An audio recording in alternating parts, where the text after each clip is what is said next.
Our next subject matter expert is Dr. Mike Lloyd. He is the CTO of RedSeal. Mike, take it away. Hi, my name is Mike Lloyd. I'm the CTO of RedSeal, and my talk here is called Navigating Complexity, A Path Through Too Much Choice. Now, to start into this topic, I want to talk about the state of play in security today. Right? You're going to a conference and looking at a lot of different vendors, thinking about the condition of cybersecurity. And well, if you look at the scoreboard, you can see that the home team are losing. Now, just as a sidebar, I have to make a lot of talks. I have to go find a lot of graphics. Try finding a graphic of a scoreboard with the home team losing. Oddly enough, you'll find on the internet, when you look for graphics of scoreboards, the home team is always winning. Of course, that's because the pictures on the internet are usually from people selling scoreboards, and they really prefer to sell them to home teams who are winning. But I did persevere in this case, and I found a graphic of a home team who was losing. And unfortunately, that is our state of play in cybersecurity today. But why is that? Well, you know, we know there's a convergence of a couple of different challenges. One is that we are short-staffed. I haven't met any security teams in the last couple of years who said, you know, I've been able to hire everybody that I have a position open for. And there's a problem of tool sprawl. We have so many different technologies. And I'm going to talk in more depth about what we can do about tool sprawl and how you can deal with the overwhelming number of different security products that we use. And of course, we're up against some automated and very persistent attackers who will go doorknob twisting on a global scale using amazing search technologies and will punish any weakness that they find. You know, that's what fundamentally makes security defense an unfair game. We have to go and find every loose doorknob, and the attackers only have to find one and they can get in. So that's what really adds up to a situation where we're losing this fight in the scoreboard terms. That's a sports game, but unfortunately there's quite a lot more serious stuff in play in today's cybersecurity world. So for a deeper analogy, I like to think about this picture. So this is a picture, you can probably tell from accent, this is part of my heritage. It's a picture from the UK from the Second World War of a war room. And of course, in security, we often build a war room. We try and think about how we can integrate together all our data.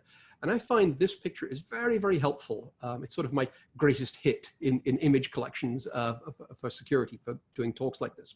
And in this picture, you can really find a lot of lessons about how these people ran their security defenses, the challenges that they faced, and how they responded to those. And they're really very similar challenges that we can recognize today. They have challenges like they have an awful lot of sensor data, sometimes from new technology, but it's very confusing and complicated. For example, they just invented radar, brand new sensing technology, just like a lot of our new technologies today. And so, well, so what do you see in the room here? Do you see a big oscilloscope showing a radar trace? No, you don't. What you see is up around the edges of the room, around the back, you can see people in uniforms, some of them with headphones on or on telephones, and they're dealing with fog of war, all this complex information coming in from the outside world. And it's contradictory and muddy, and we have a lot of the same challenges when we try to sort through our security data. So what do they do with all that data? Well, they synthesize it. They have special security analysts and data analysts in the war here who are trying to analyze all this information to understand what it means, get intelligence out of it. And they feed it down to the women you see around the table at the bottom.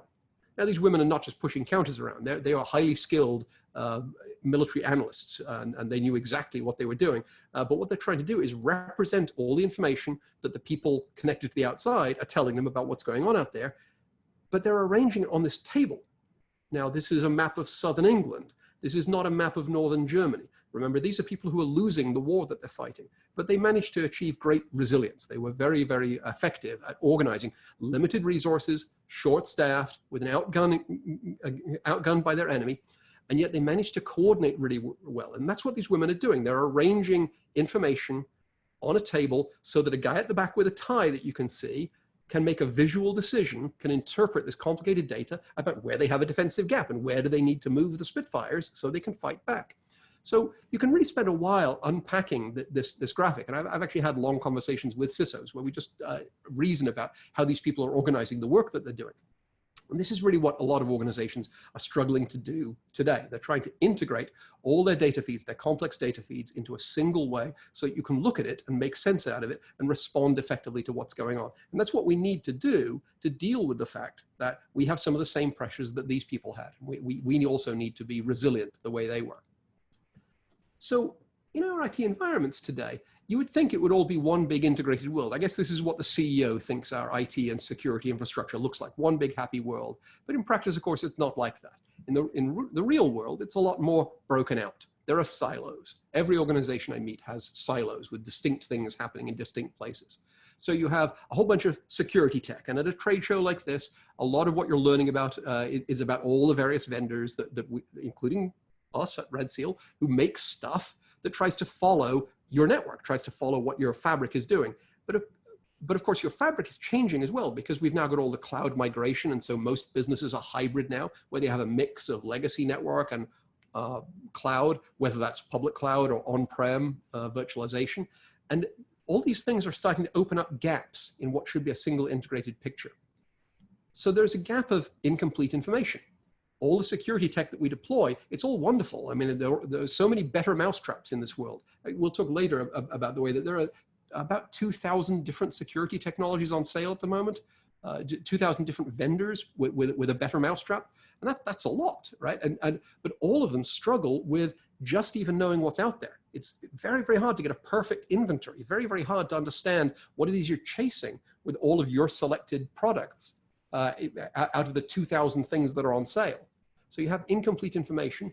You also just have different worlds, right? There's the endpoint silo, the networking silo, sometimes separate from the network security silo. And the cloud guys, they barely even speak the same language, right? They have their whole DevOps world. They think about things a different way. And we'll talk a little bit more about that. But you have another gap there that opens up because you need more than one language, even inside one company. You might think you have one company mission and one core application of what you do to serve your customers. But to achieve that, you have these different languages, these different tribes within the organization. And even those tribes, those people, they're struggling with too many interfaces because all that diverse security tech and all the diverse networking and all the diverse cloud stuff, every one of those has a proprietary interface that does things in their own unique way, right? Cloud came along many years ago now, and we've all adopted it, but they reinvent the old ways and they redo everything in new fabrics. Nobody uses SNMP, an old network management protocol, to track the cloud. They've reinvented new ways of telling whether a device is up or down. But that means you've got different languages all in play, all at the same time within your organization. So it really isn't that one big, simple, integrated world. And that's part of why we're losing. That's why it's important that we try and get back there to reintegrate some of these different sources, and so that we can build back up to a more integrated picture. So if I focus down just on the security team, even within the security team, not IT as a whole, you have some of these problems. I talk to a lot of different organizations, and I try to find out how many security products do they use. And I find a range, but somewhere between 15 and 50 is about typical. Now, that's reasonable, right? All those products were purchased for good reason because they have real use cases. I'm not suggesting anybody was ripped off, but that's a lot of different products to understand.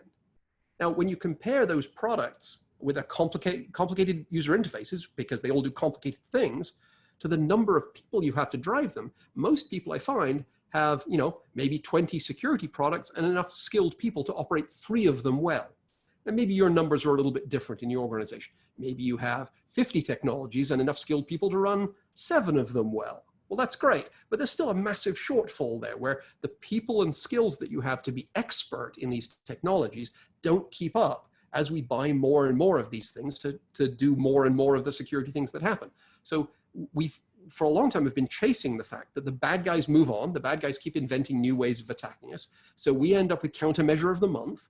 And then we bolt on another security technology, and these things pile up, but they've ultimately outstripped the expertise because we've drained the talent pool, right? I think most organizations now agree you can, hang out a sign saying you want to hire a security professional, but good luck. We have drained that talent pool. There are people around, and you can get people to move jobs, but there just aren't enough to go around everywhere. And so just like electrons moving in a wire, right? The security professionals hop around, especially the ones who get ongoing education and continuous certification like you can get at virtual trade shows. So with that limited number of experts and the large number of technologies, we have to make these things integrate more. Now, a lot of my talk here is a little bit pessimistic about that we're not doing that well at stopping the bad guys and that we've got these big challenges in front of us.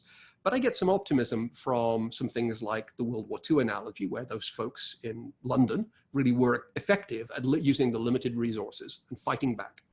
I'm also optimistic because I've been in this game long enough to realize that vendors have woken up a bit, right? There used to be these fights about who'll be the top pane of glass. Every vendor wanted to say, okay, my technology will be the top pane of glass, the one thing you talk to manage your security. And most vendors have really given that up at this point. And I think that's healthy. I mean, we'd give it up because you, the customers, force us to adapt to your way of looking at things and the way that you want to integrate technologies together. I just want to put out a plea for a second that says, as vendors, we, just like you, face 2,000 other, well, I suppose you look at 2,000 vendors, I look at 1,999, all the other ones. And I can't choose to integrate with all of them, but we as an industry do understand that we have to build more of this integration. And that means vendors will do what you ask them to do, because we need some help figuring out which integrations will be the most effective for you. So that's not really a sales pitch for my product, but it is an important point about where we are as an industry. And so I encourage everybody listening to this to talk to your vendors, even as you're visiting booths at a trade show. You know, one of the things I've encouraged people to do is don't ask, what does your technology do? Ask, what does your technology integrate with? That needs to be the 2020s question. That's how we can put together the jigsaw puzzle that we're trying to deal with here. So, and what that does is it puts vendors under more pressure to build the integrations that you need so that we can deal with the short staffing that we all face, because we're all in the same boat, right? We're all losing this war together. And so we have to cooperate more. And so I do think there's a healthy mindset shift. As an industry, we used to worry a lot more about perfect protection. Those days are gone, and now we've moved on to think more about resilience. And as we think more about resilience and being able to survive the inevitable incidents as they come along, well, you also have to think about how to integrate, right? I think the World War II analogy helps clarify some of that. So, okay, that's nice as a problem statement, but what do you do? Well, I've got a few examples of what you can do about integration. And then I want to talk some about how you can choose to spend limited resources on this complex security technology. But when it comes to integration, there are a couple of very practical things that I've learned to do over the years. One of them is combining data silos. Very frankly, this first example, I learned to do almost as a side effect of what I do in my day job. But what I've learned, just putting in company terms for a second, is every company has data silos. I talked earlier about there's the network ops team, and then there's the endpoint team, the vulnerability management team. There are these teams all over the place. And security teams have a unique pressure to get a complete picture. Only security is obsessed with completeness, because only security teams realize that the bad guys hide in the dark space, right? A NetOps person or an IT admin thinks 99% is good enough. Because if you've got 99% coverage of all your assets, you're really doing an excellent job. You can get a bonus and get on with your life. In security, of course, if we only have 99% of the data, the bad guys will hide in the 1% because they have these automatic search tools that will find wherever they can hang out that we can't see them. So they will gravitate natively, either through skill or through just Darwinian evolution. They'll go and hide in the corners that are unmanaged. So security is uniquely obsessed in the organization. It's the only part of the organization that really needs to think 100%. I need 100% information on what's going on. But that means we can help get towards that by going to each data silo. And everybody knows in security that you go to a data silo and you're expecting it to be garbage. You're expecting low quality data. You're not expecting it to be perfect. But the fact that as security professionals, we compare data silos to each other, that is incredibly valuable. That was something I learned almost by accident. Because what we do at RedSeal is we build up a model. We build up that table that you saw in the war room, right? In the World War II war room, that map where people look at their defensive situation. That's what we do at RedSeal. But that means we have to combine network information with endpoint information. We have to look at routers, firewalls, and load balancers, that view of the world, the NetOps view of the world. We have to combine that with endpoint data, because what we do is attack simulation. So that's how we find out, is your defensive situation weak or is it strong, by attacking an integrated model of your network and your endpoints. But that's all well and good. That's the fancy RedSeal value proposition. But take a step back. That means we have to combine two data silos in the way that I'm talking about. We have to combine networking data with endpoint data. And the first thing we found, no surprise to anybody who's worked in the security space, is when we went to a customer and said, okay, I'll take your vuln scan data, and that's the vuln guy's view of the world, and I take the networking team's view of the world, and I compare them, I get this, right? I get some overlap where my hands line up, but you get quite a lot of the network that doesn't line up at all. There are endpoints that have no network to live in. There are whole chunks of the network that have no hosts in them. What, those were built for fun? No, I don't think so. I think it's that the vuln management guys differ from the NetOps guys in how big your company even is, because nobody has a really great inventory. So as a side effect of that, I honestly got this wrong at first. I thought 10 years ago that, okay, this is a barrier, this is a problem, and we need to just sort of try and reduce the cost of ownership by not focusing so much on the discrepancies in the data. And a couple of CISOs really hit me with a clue bat and said, no, you don't understand. When you uncover that, you uncover primary security value because of the discrepancies between the data silos. The fact that they don't line up is immensely valuable because inventory is the most important thing. 100% knowledge is the most important thing, getting towards 100%. So what we ended up doing was changing the way our product stages its technology. We lay out a customer journey in multiple phases. And one of those early phases just gets into, look, your data sources are going to disagree with each other. So let's look at that, let's plan for that, and let's go find the discrepancies between your data sources. And this is something you can do. You don't need to use RedSeal to do this. We're very good at it because we had to integrate the data feeds that we want. But if you look at your organization and you're thinking about something practical you could do right now, if you think about data silos, think about the ones that are likely to differ the most and try and combine them and see if you can find the deltas between them. For example, the NetOps team really doesn't think much about endpoints, but the vuln scanner team thinks only about endpoints. And so those are quite different perspectives on the elephant, if you think about the sort of blind men looking at an elephant story. And so if you can combine different perspectives like that, just using Excel, you can find enormous richness in the ways that they disagree with each other, like this chessboard, right? I think of it as trying to combine the chessboard of the NetOps guys with the chess pieces that come from the vuln management guys. Put those two together, and what do you find? Just like this picture, you find chess pieces left over, and you find blank chess squares. And that's really a valuable signal. So that's the kind of integration you can do today to deal with the fact that all these technologies are out of sync with each other, and to help converge them, because it's really uniquely security. Even though they're not all security tools, it's security who particularly wants them to be integrated.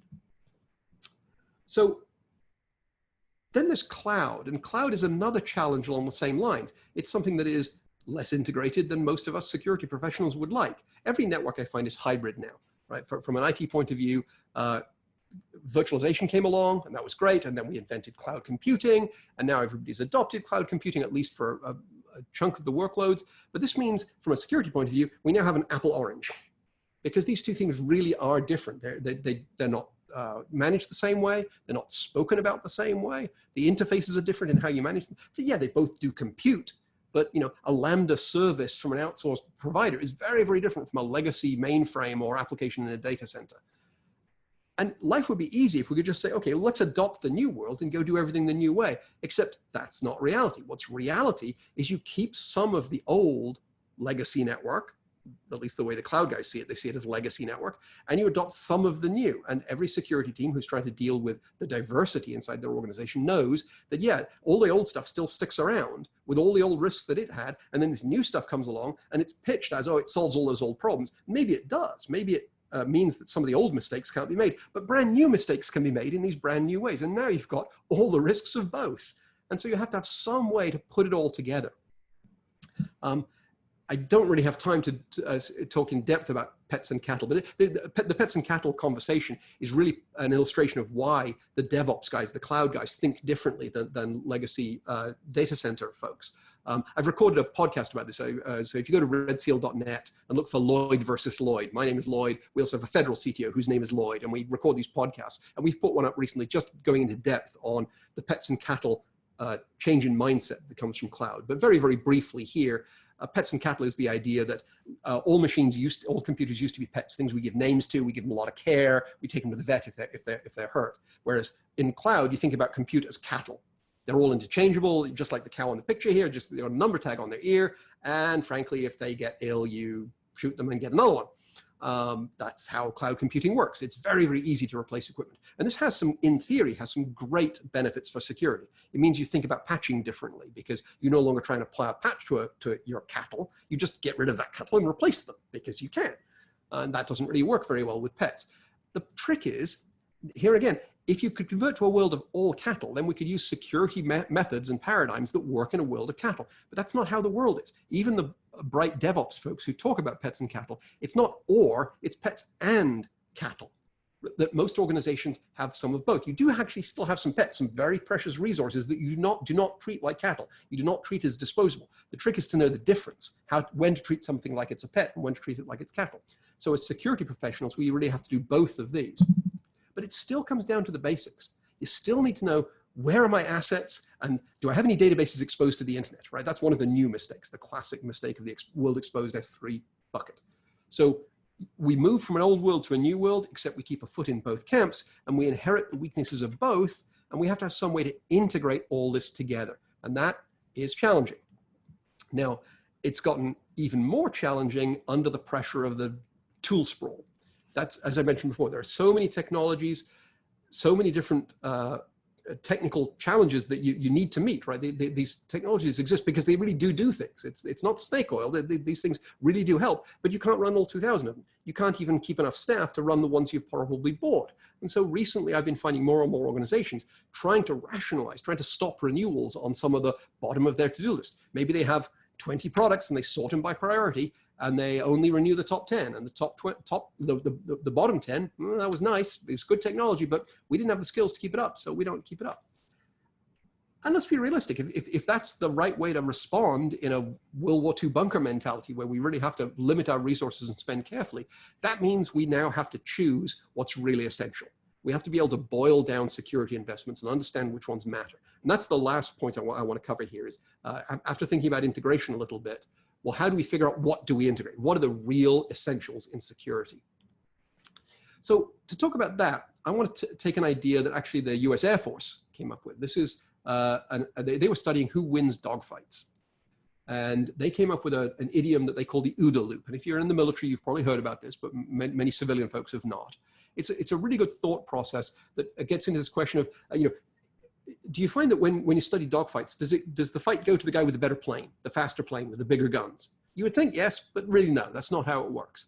What they found was it's really down to the mental capacity of the pilot, and it's particularly how fast can they get around this loop of 4 operations.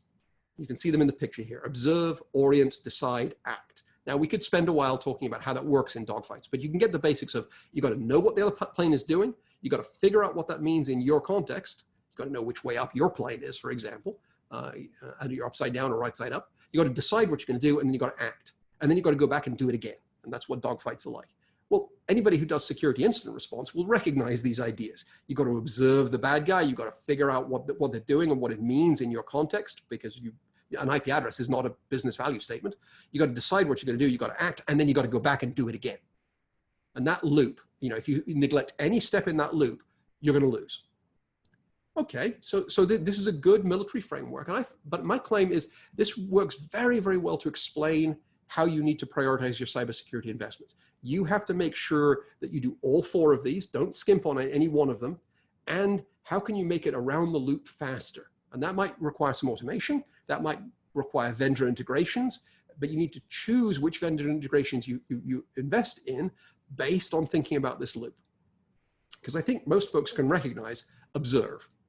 Every security company that I meet, every security team at a company, they have tons of facts. They've invested a lot of money in sensors, that's vuln scanners, endpoint agents, all kinds of observed technologies. And what happens is, as soon as you observe all this data, you drown in data. Everybody has that problem. And of course, as an industry, almost 20 years ago now, we reacted to that with the decide stuff. That's where I put SIEM, where we try to take in this vast amount of data and try and write these magical correlation rules that will just tell us, the root cause was this, therefore you should act in the following way. So that's the decide and act part. SIEM has gotten cornered down now to just the decide piece, and SOAR is starting to take off, so to speak, for act. We're trying to get better and better at automating the actions in workflows. So we've got a ton of investment in observe and decide and act. Sensors, SIEM systems, and SOAR systems for those 3 areas. But where's all the orient? Where are the technologies that really help you map what a given event means to you? The Air Force would say, if you're not doing orient, you're missing the most important thing. That was the biggest red circle in that Air Force version of the diagram. That orient is the most important discipline of the 4, and it's the one we don't invest in enough in security. It's where I focus, it's where RedSeal focuses. We are the map makers in that World War II analogy. Speaking of which, I should tie this up. So If you're building your own war room, I suggest this picture is a really good guide to how to do it. And I can even connect it to that OODA loop, the observe, orient, decide, act. How are these people doing OODA? Well, the observe, of course, is these folks on the outside with headphones who are getting data from the sensors. Orient is what these women are doing, arranging this content on a map. That's mapping it to the context of Southern England. Where are the defensive gaps? Where are the resources? How do we fight back? That's the orient step that most organizations do with human sweat equity today that we really need to apply software to. We need to get better at automatic mapping of what's happening so we can orient faster. Ultimately, of course, so that somebody can decide. And of course, act doesn't happen in this room. In this case, it happened out on runways with Spitfires. But that's the OODA loop, this US Air Force methodology applied to a UK Air Force situation. But I think it really explains a lot about how we need to think about rationalizing our security efforts. We need to get good at all four of these, not just one or two. And especially we need more work on orient. So closing it out, my recommendations: integrate the data you've got. Because by the way, among other major benefits, that will teach you about your inventory, and inventory matters. It's the most basic security point. And only security is really focused on a complete inventory. You can map every investment you're making to OODA loop, as I just explained. You can try and pick vendors who integrate the best rather than have the best functionality. Because once you realize we're in this short-staffed situation, you need those connectors more than you need the latest, greatest, James Bond, Dr. No level, defense. Because an awful lot of attacks are still very basic, right? What was it Verizon said? Who would shoot a guided missile at an unlocked screen door, right? Attackers use simple attacks because they work. And so we need to get better at the basics of getting around that OODA loop. And we need to learn to visualize our defenses, just the way these people did. This fundamental thing in this room, the center of the room, is visualizing your defenses. So, and that gets back, again, repeating myself, to inventory matters. So I hope that gives you some suggestions of how you could think about the rationalization and integration that we're trying to do these days. If you have any questions or you'd like to discuss any of this, you can certainly go to redseal.net. That's where you can find things like the podcast, Lloyd versus Lloyd, where we talk more about pets and cattle and things like that. We record those from time to time. If you'd like to ask me any questions about all this, I'm Dr. Mike at redseal.net. Feel free to shoot me a note. And thank you for your time. Given that this is a virtual trade show, please don't miss that we also have a RedSeal booth. You can certainly come by and chat with us. We'd love to talk. I'll make my way over there, and we have other folks there, and we're easy to find. So thank you for your time, and we hope to see you in the booth.